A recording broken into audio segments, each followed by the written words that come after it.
whether it be working for the government, working for schools, working for the city, people doing these jobs, these careers, they're doing it because they care about the communities that they're in, they care about the people that they're serving. And once you realize that, I think it gives everybody a slightly different perspective on how they're treating folks. I have so many teachers in my life, and I'm thankful that they gave me the skill sets to be able to go into public service. Welcome to the Classroom Narratives Healing and Education podcast, the space where education meets resilience.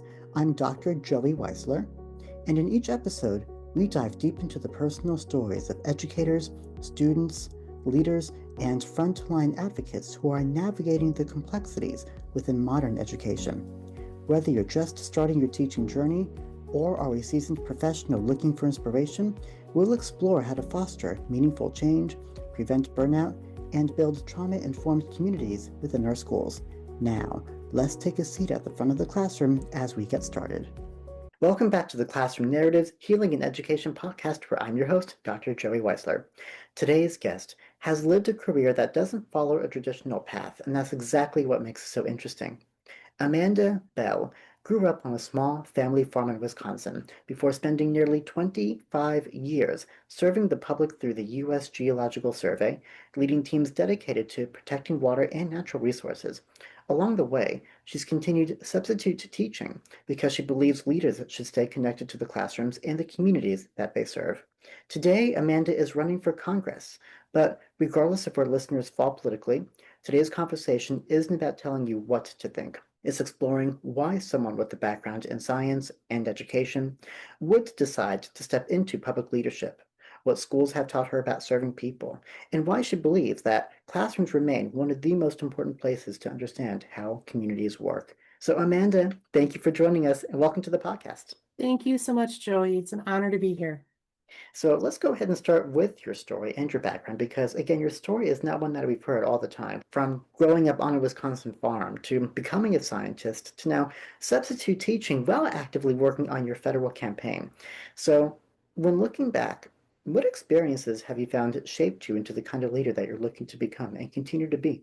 Yeah, so I think being and growing up on a farm made me realize how important it is to work hard. I mean, let's be perfectly honest. There's a reason there's a saying, you got to make hay when the sun shines, because you have to take the opportunities as they present them. But my parents were very dedicated to making sure that the farm stays in the family for generations to come. So they're very good stewards of the land and really wanted to make sure that we took care of the land, we took care of the soil, we took care of the animals, because if we take care of them, they'll take care of us. So I think that's one of the foundations of why I went into science and understanding we need natural resources, we need water to make sure that we as a community and as people can actually learn and grow with the resources we have.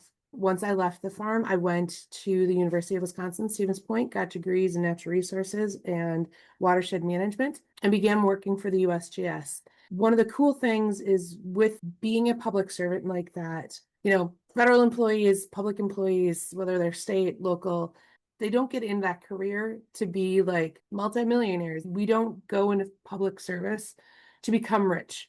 Similar to teachers don't teach because they think it's going to make them multimillionaires. You do it because you have a sense of service and a dedication to help your community. And that's one of the things that I think has driven me in my public service and going to be a substitute teacher, because I am happiest when I'm helping others. It was pretty cool going from a technician who was washing bottles in the lab up to a project chief who's running multi-million-dollar projects across the country, leading teams from the Carolinas to California and everywhere in between, making sure that we're accurately representing the waters of our nation. Then I became a supervisor and developed into the deputy director for our 3-state office. In doing that, I led 230 employees and oversaw a $33 million federal budget. So I know the government works. I know how civil service works, from literally the entry level to management, how to work with policies, how to help develop legislation and guidance for making sure that people do have access to clean water. This past, or actually last spring, DOGE decided that some of our funding did not align to the Trump administration's goals. So they cut funding for a lot of our programs. They fired multiple employees and they cut contracts and leases. I didn't see anyone stopping it. And as a public servant, as a civil leader, I couldn't stand by and watch it happen. So I took the deferred resignation and decided to do something about it. When I left the survey, I needed to make sure I was still helping pay the bills because let's be perfectly honest, it's almost impossible to be in lower middle class and make mortgage payments unless two people are working in the household. So I got my substitute teaching license and began substitute teaching. Interestingly, where I'm at is very rural Wisconsin. I'm 15 miles from the nearest Walmart. My husband and I have a herd of 20 goats. So we literally are the stereotypical, like, small hobby farm out in rural Wisconsin. One of the things that's interesting is there's 3 school districts within 10 miles of my house, and that's where I've been substitute teaching. And the discrepancies from funding between 3 school districts is pretty stark. Everything from one school not having toilets working to another school where everybody has the most up-to-date electronic textbooks. It's pretty dramatic, and we're talking less than a 25-minute drive between the 2 school districts. So it's pretty dramatic. And it's even more dramatic when you think of these rural schools.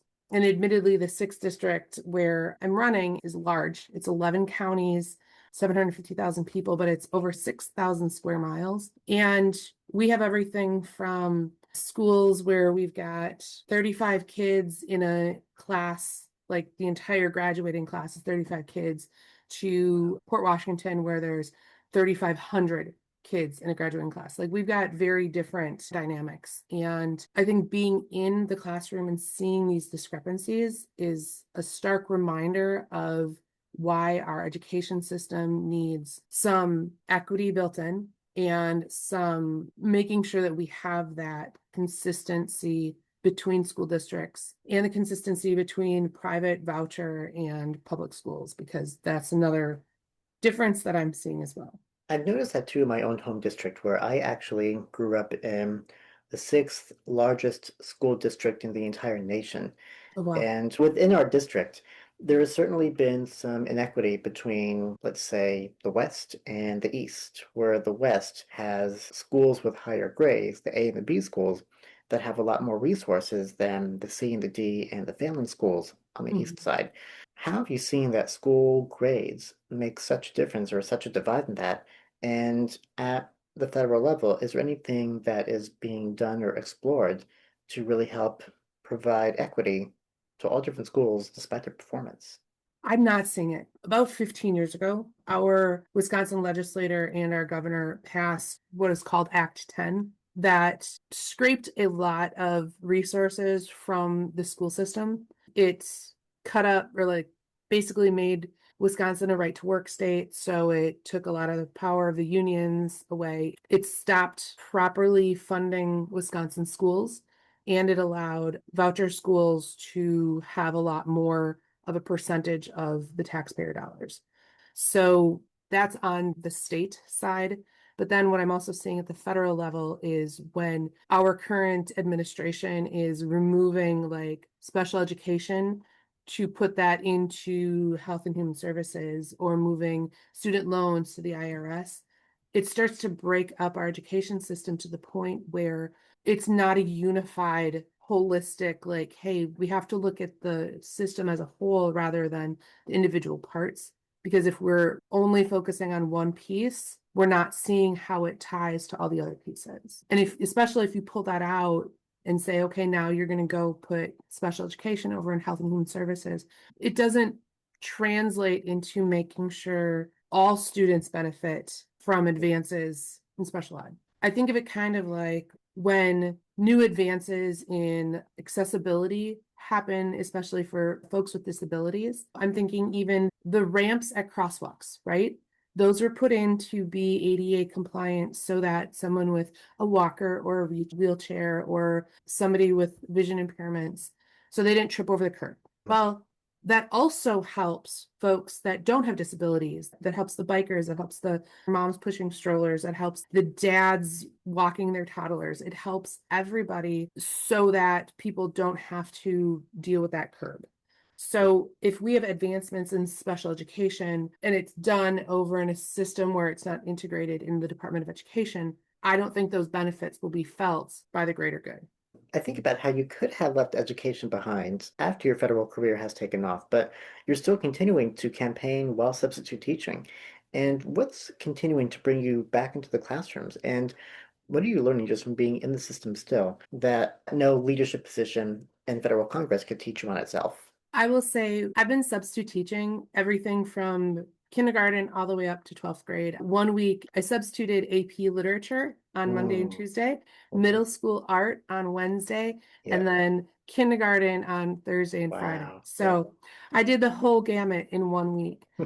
And ultimately, what I feel like the kids teach me is a whole lot of humility, first off. Kids are great for making sure you have humility. But it's that each person, each child, each student is unique and they don't all learn the same. They don't all require the same level of instruction. You have to make sure that you're balancing the level of instruction with the level of humanity and humility for them. If Kylie is being rude to Jackson, then we have to explain to Kylie why Jackson takes a little bit longer to read that sentence. And Jackson, needs to understand that Kylie can't play basketball as well as he does. We all have different gifts and we all have different talents. And instead of making fun of somebody because they have a different skill or different talent, that doesn't make them improve on anything. Instead of saying, hey, you pronounce that word wrong, say, hey, you're doing great. This is how that word is pronounced. And it comes across a lot more encouraging rather than you did that wrong.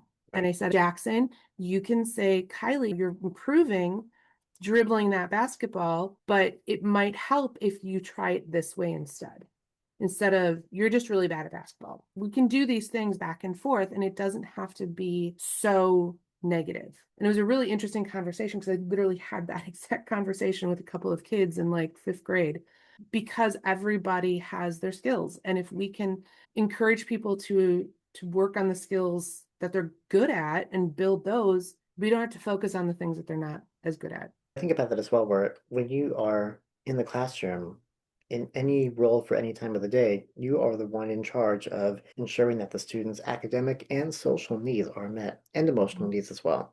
So, what are you thinking about in terms of how schools can continue, especially in this culture where we're continuing to have safe practices for students' emotions and proactive measures to prevent violence and help students in crisis? What are we thinking about, or what's either being done, or what do you envision in terms of just protecting emotional needs of students in schools? Making sure we have someone leading the Department of Education and have the other leaders that are in the Department of Education with education experience. Mhm. We should make sure that the Secretary of Education is an educator, not somebody with no experience in teaching in developmental programs. Like, we need leadership across the board in areas with that expertise. We were fortunate right now in Wisconsin to have the former superintendent of schools as our governor. We haven't been able to properly fund Wisconsin schools yet, but we've been doing everything we can to make sure that the people that are running our education system actually have experience in education. So then, when we start to make decisions based upon what's going into schools and education, schools themselves today exist at this intersection of facts and emotions and different perspectives. We work very hard to teach that as part of our curriculum, but even then, there's such a divide in how it comes across and getting students to critically think. So, what lessons have you learned about helping people disagree without losing respect for one another, especially in the field of education and power? So actually, when I was substitute teaching for a science class and we were doing AP biology, we were talking about how our virus is alive. was one of the discussions that we were having with AP biology. And we basically broke the class in half and said, okay, this half is going to say, yes, viruses are living creatures. This half is going to say no, and you need to develop your arguments. And it was interesting because it quickly became us versus them. And I said, we're not going to do that, those personal attacks.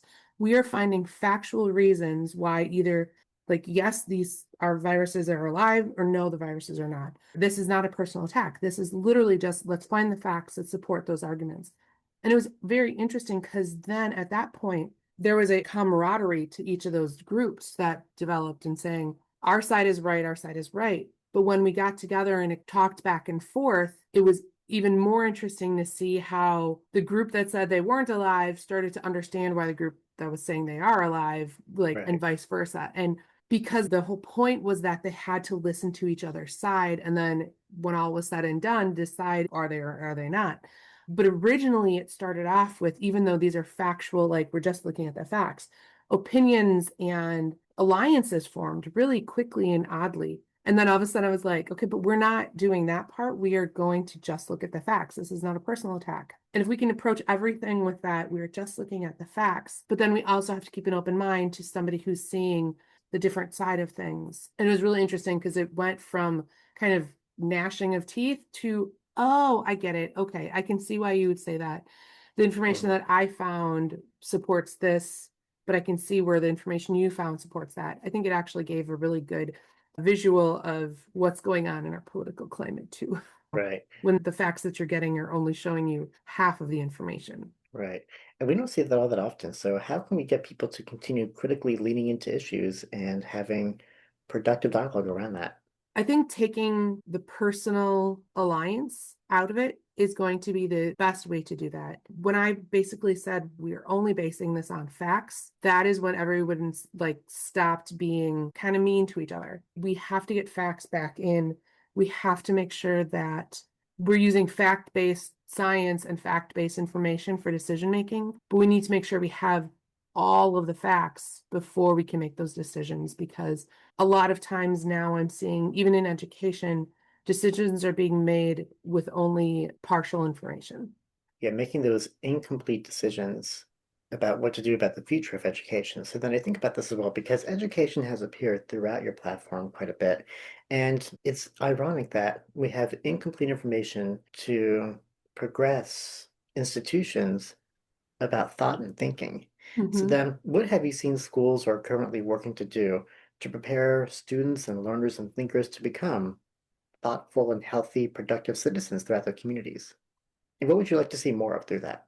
I think there's opportunities for these debates and learning how to more accurately determine what is true and what is false. One example is we had a classroom exercise in homeroom, basically saying, okay, we're going to look at some videos online and determine if they are real or fake. Hmm. Basically, is this misinformation? Is this disinformation? And it was very interesting because the students were picking up on when someone was lying to them Hmm. versus when somebody was deceiving them or not telling the whole truth. I think those are traits and skills that we need to make sure students are understanding. One example is one student came up to me in class and was like, do you think that Helen Keller Mhm. was real? Or was she a story made up, some wild fantasy to get attention? And I said, that is a very interesting take Hmm. on, it's well documented she's a real person and she Right. really had these disabilities and she really did all these things. And they were like, yeah, but how do we know that she was real? And I'm going, okay, so critical thinking, like there's newspaper articles, there's pictures, but it was very interesting. It was almost this dystopian, like, have we been lied to about Helen Keller for Right. Hmm. 70 years? I'm going, I'm not sure where you're getting this from, but let's look at this logically. Does this make sense? And it was so interesting because he's like, here I thought I had been hoodwinked from the information about Helen Keller, and I'd been hoodwinked to think it wasn't real. And I'm going, Yep. So we need to work on our reality check skills. So then I think about how many educators are still within the four walls of their classroom, and many of them love changing the lives in front of them. They love having their 150 students every year to work with, and to them, those are their little families, and they make a difference to their hearts. There are other educators who are looking to even go beyond the classroom and help people outside of those four corners. What would you say to those teachers who have ideas about improving their communities, but aren't sure that their voice even matters beyond the school walls? Because there's even teachers that have great initiatives that never leave themselves because they just have this fear of being shot down when bringing it to somebody else in the leadership team. What would you say to educators that feel cornered in their own four walls, but really have genuine ideas to expand their school communities? Well, it's interesting because I've seen multiple times where teachers are doing things like having additional classes beyond the classroom itself. For example, during COVID, the middle school art teacher at my daughter's school had lunchtime art class or evening art class. And it was an opportunity for kids to take a break from screens, take a break from learning, and let their creativity flow. And this was done outside of any school mandated school. This was just an opportunity for kids to use their creativity and take a break from all of the stresses. And it's so interesting because that is one of the things that my daughter so enjoyed, especially during COVID when she wasn't able to interact with a lot of folks in person. So this was, they could all sit there and sit outside, do painting, do drawing, and interact with folks. And I told that teacher, I'm like, you don't have any idea how much this means to my daughter who had the opportunity to take this course, or the teachers that are doing, coaching wrestling or coaching track, or the teachers that are directing the plays, because these extracurricular activities, whether school sponsored or not, Mhm. mean so much to the kids that are involved. But it's not necessarily that they have to stick with just the classroom and school sponsored events. They're making such a huge difference in the classroom, but they're also highly respected and honored in the communities that they're in. They're honored and looked up to as leaders in the community. And I think that that helps fill their hearts. Teachers are not doing this for the big bucks. They're doing it because their hearts are in it and they truly love helping kids and families. And I love that, like, we typically, students think of schools as academic hubs. And I think one of the reasons why students don't always find school to be the number one place to be at is because academics don't always feel good. Mhm. Learning doesn't always feel good. Learning can be painful. Boredom, frustration, failure, all of that doesn't feel good. And students typically have trouble leaning into those emotions before they have their breakthroughs. And as teachers, we really need to work to ensure students that a first attempt in learning, an FAIL, does not equate to a failure or a fail. Mhm. And I think when students start to see that having schools as solely an academic hub is an incomplete portrait of that, schools are community hubs. Mhm. Once we are able to represent the school as a community platform where students can go and participate in athletics, drama, the arts, all different sectors that go beyond the academic mindset, that's when we can start to see students see their school as something even more. And I definitely believe that it takes the teachers or the community members to make that happen for all of those Mhm. involved as well. Yeah. Well, this has been such a thoughtful dialogue, and I wanted to ask where we can learn more about you, and also what takeaways and call to actions do you have for our listeners today? Yes. So people can reach out at amandabellforcongress.org. And that's the word for, not the number. You can also reach me on all the socials, Facebook, Instagram, TikTok, Blue Sky. And I think the biggest takeaway that I want folks to know is whether it be working for the government, working for schools, working for the city, people doing these jobs, these careers, they're doing it because they care about the communities that they're in, they care about the people that they're serving. And once you realize that, I think it gives everybody a slightly different perspective on how they're treating folks. I think a lot of times teachers are looked at in a light of they're just there to watch the kids. But I have so many teachers in my life. My sister's a principal, my brother-in-law's a teacher, my sister-in-law's a teacher. I think about 8 of my and my husband's aunts and uncles are teachers. Like, we are surrounded by educators, and they care so deeply about the kids that they teach, about the lives that they help shape, that instead of looking at teachers and educators and staff that work with the kids as the 9 months out of the year they're with the kids, they are with those kids their whole lives. I still am very thankful and grateful to the teachers that helped grow my mind and shape my understanding of how to treat people. Of course, I have my favorite teachers, and I'm thankful that they gave me the skill sets to be able to go into science, go into education, go into public service. And I truly believe it's because of those teachers that I am where I am today. Amanda, thank you so much for joining us today, for sharing about your journey. And one of the themes that I kept resurfacing throughout this conversation is that leadership isn't confined to one profession. And whether you're in a classroom, a laboratory, or a public office, leadership begins with listening, learning, assessing, and remaining connected to the people that you're serving. And to everyone listening, if you'd like to learn more about Amanda and her work, be sure to check out the links in today's episode description. And as always, thank you for spending a part of your day and tuning in with us here on the Classroom Narratives Healing and Education podcast. Remember that you have the power to change lives. Thank you for joining us on the Classroom Narratives Healing and Education podcast. If today's episode inspired you or made you think differently, I'd love to hear from you. Drop a comment or review wherever you listen to podcasts, and stay connected with us on the @Classroom Narratives podcast over Instagram and Facebook. Remember, together, we can transform our scars into stars in education, one conversation at a time.